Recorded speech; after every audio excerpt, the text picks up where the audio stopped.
Posledný septembrový víkend sa v krásnom areáli Rozálka v Pezinku konali majstrovstvá Slovenska vo voltížnom jazdení. Ide o gymnastiku na cvalajúcom koni a predvádzajú ho maličké detičky naozaj od 5 rokov po dospelých 23-25 ročných ľudí. Pretekov sa zúčastnilo 150 súťažiacich v 6 kategóriách. Toto sú naši najlepší voltížaci za rok 2013. Takže ako prvú by som vám chcel predstaviť Alenku Galambošovú, ktorá sa stala majsterkou v kategórii junioriek. Takže ahoj Alenka, ako sa ti ľúbila sezóna v roku 2013? Dobrý večer, bolo to veľmi fajn a veľmi sa mi páčila táto sezóna.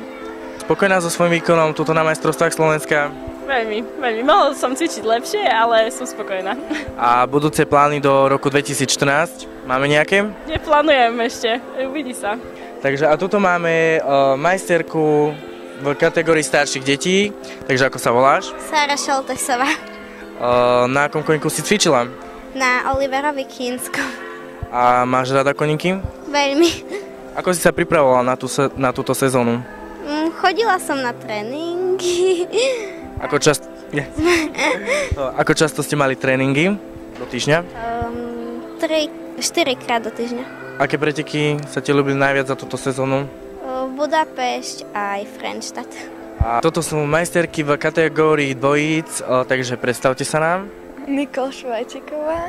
Diana Antoliková. Môžem sa opýtať, na akom koníku ste cvičili? Fantakíra. Spokojné so svojím výkonom? V prvom kole mohlo to byť lepšie a v druhom to bolo dobré. Takže ahoj, ako sa voláš? Paťka Malegová. Paťka Malegová, odkiaľ si? Z Košic. Môžem sa ťa opýtať, koľko máš rokov? 7. 7 rokov, a to už cvičíš na koníku, nebojíš sa? Ako dlho cvičíš voltíž? Od koľkých rokov si začala? Od 5. Kto je tvoj tréner? Maťa. Maťa. A máš rada koníky? Mám. Aj sa hádávate na tréningoch s dievčatami? Niekedy. Niekedy. A ešte by som sa ťa opýtal, aké máš plány na budúci rok? Ešte neviem. Všetko vyhrať. No, takže toto bola Paťka Malegová. Takže tu je náš majster Slovenska v senioroch. Ako sa ti páčili tieto preteky?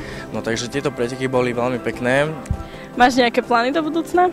Tak v roku 2014 sa budú konať Svetové jazdecké hry a tam plánujem sa nominovať, takže to je asi taký môj najväčší sen. Aké sú tvoje osobné plány do budúcna?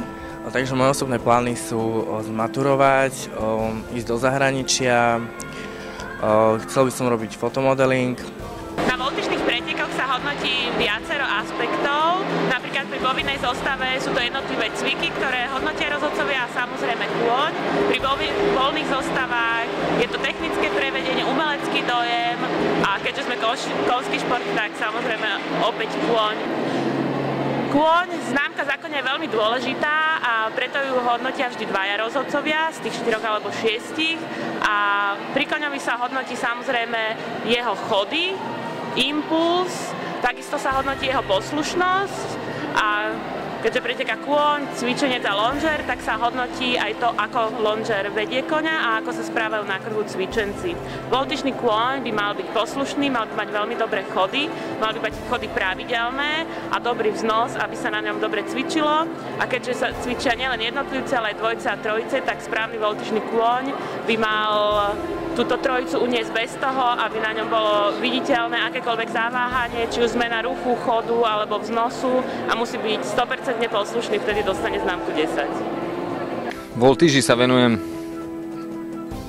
26 rokov a na tomto športe ma najviac fascinuje to skĺbenie toho jazdectva a gymnastiky na koni, teda na neusedlanom cvalajúcom koni.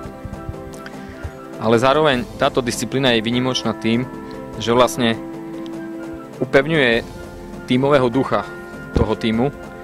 Napríklad to parkourové a drezúrne jazdenie je čiste individuálny šport.